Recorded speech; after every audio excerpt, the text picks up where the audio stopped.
ಮೊದಲನೇ ದಿನದಿಂದಲೇ ಬೆಳಗಾವಿಯ ಚಳಿಗಾಲದ ಅಧಿವೇಶನಕ್ಕೆ ಪ್ರತಿಭಟನೆಯ ಬಿಸಿ ತಟ್ಟುವ ಎಲ್ಲ ಲಕ್ಷಣಗಳಿದೆ. ಈ ಬಾರಿಯ ಪ್ರತಿಭಟನೆ ಆರಂಭ ಮೊದಲನೇ ದಿನದಲ್ಲೇ ಆಗುತ್ತೆ. ಕೇವಲ ಒಂದು ಎರಡಲ್ಲ, ಹಲವು ಸಂಘ ಸಂಸ್ಥೆಗಳು ವಿವಿಧ ಬೇಡಿಕೆಗಳ ಜೊತೆಗೆ ರಾಜ್ಯ ಸರ್ಕಾರದ ವಿರುದ್ಧ ಪ್ರತಿಭಟನೆ ನಡೆಸೋದಕ್ಕೆ ಸಿದ್ಧತೆ ಮಾಡಿಕೊಂಡಿವೆ. ಪ್ರತಿಭಟನೆಗಂತಲೇ ವಿಶೇಷವಾದಂಥ ಜಾಗ ನಿಗದಿ ಮಾಡಲಾಗಿದೆ. ಸುವರ್ಣ ಗಾರ್ಡನ್ ಕೊಂಡಸಕೊಪ್ಪದಲ್ಲಿ ಪ್ರತಿಭಟನೆಗೆ ಸ್ಥಳ ನಿಗದಿ ಮಾಡಿದ್ದಾರೆ.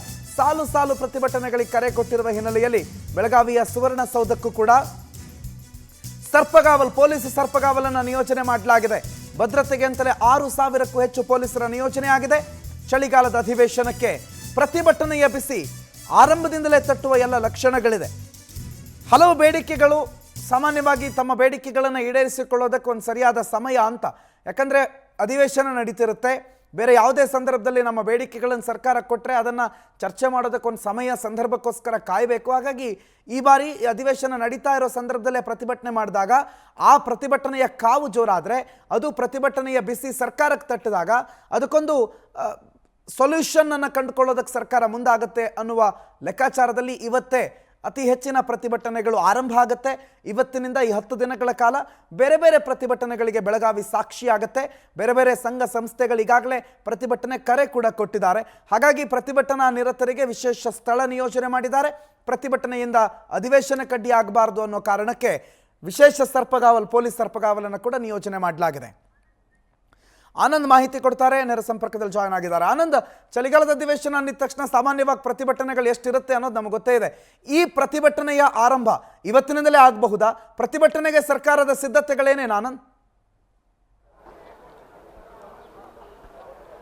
ಪ್ರಣತ್, ಪ್ರಮುಖವಾಗಿ ಇವತ್ತಿಂದ 10 ದಿನಗಳ ಕಾಲ ಬೆಳಗಾವಿಯಲ್ಲಿ ಅಧಿವೇಶನ ನಡೀತಾ ಇದೆ. ಈ ಸಂದರ್ಭದಲ್ಲಿ ಪ್ರತಿಭಟನೆಗಳ ಬಿಸಿ ಸರ್ಕಾರಕ್ಕೆ ತಟ್ಟತಕ್ಕಂಥ ಒಂದು ಸಾಧ್ಯತೆ ಇದೆ. ಯಾಕೆಂತಂದ್ರೆ ಈಗಾಗಲೇ ಸುಮಾರು 50ಕ್ಕೂ ಹೆಚ್ಚು ಸಂಘಟನೆಗಳು ಪ್ರತಿಭಟನೆ ಮಾಡೋದಕ್ಕೆ ಮುಂದಾಗಿರ್ತಕ್ಕಂಥದ್ದು.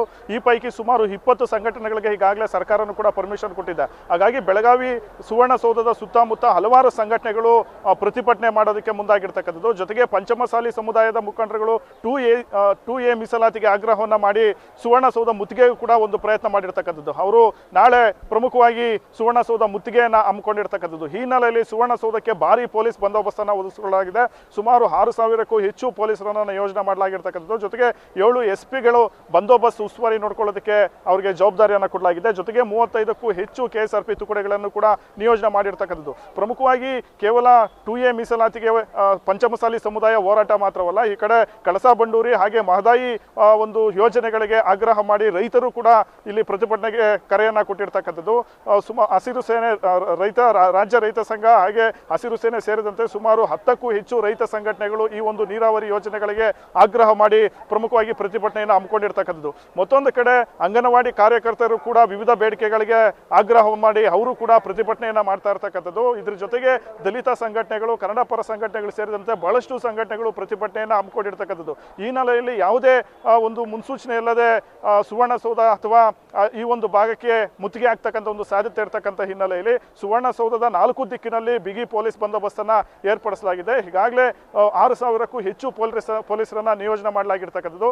ಜೊತೆಗೆ ಪ್ರತಿಭಟನಾಕಾರರು ಏನಿದ್ದಾರೆ ಅವರಿಗೆ ಪ್ರತಿಭಟನೆ ಮಾಡೋದಕ್ಕೆ ಪ್ರತ್ಯೇಕವಾದಂಥ ಒಂದು ಸ್ಥಳವನ್ನ ಗುರುಸಲಾಗಿದೆ. ಜೊತೆಗೆ ಅವರಿಗೆ ಪ್ರತಿಭಟನೆ ಮಾಡೋದಕ್ಕೆ ಪೆಂಡಾಲ್ ಸೇರಿದಂತೆ ಎಲ್ಲ ಶೆಡ್ಗಳನ್ನು ಕೂಡ ನಿರ್ಮಾಣ ಮಾಡಿಕೊಡಲಾಗಿರ್ತಕ್ಕಂಥದ್ದು. ಜೊತೆಗೆ ಸುವರ್ಣಸೌಧದಿಂದ ಸುಮಾರು 4-5 ಕಿಲೋಮೀಟರ್ ದೂರದಲ್ಲಿ ಸುವರ್ಣ ಗಾರ್ಡನ್ ಇದೆ, ಅಲ್ಲೂ ಕೂಡ ಪ್ರತಿಭಟನೆಗೆ ಅವಕಾಶವನ್ನ ಮಾಡಿಕೊಡಲಾಗಿದೆ. ಜೊತೆಗೆ ಕೊಂಡಸಕೊಪ್ಪ ಜಾಗದಲ್ಲೂ ಕೂಡ ಪ್ರತಿಭಟನೆಗೆ ಅವಕಾಶವನ್ನ ಮಾಡಿಕೊಟ್ಟಿರ್ತಕ್ಕಂಥದ್ದು.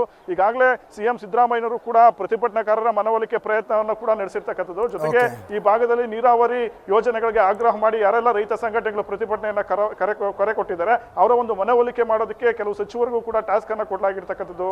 ಪ್ರಣೋತ್, ಥ್ಯಾಂಕ್ ಯು ಮಾಹಿತಿಗೆ ಆನಂದ್.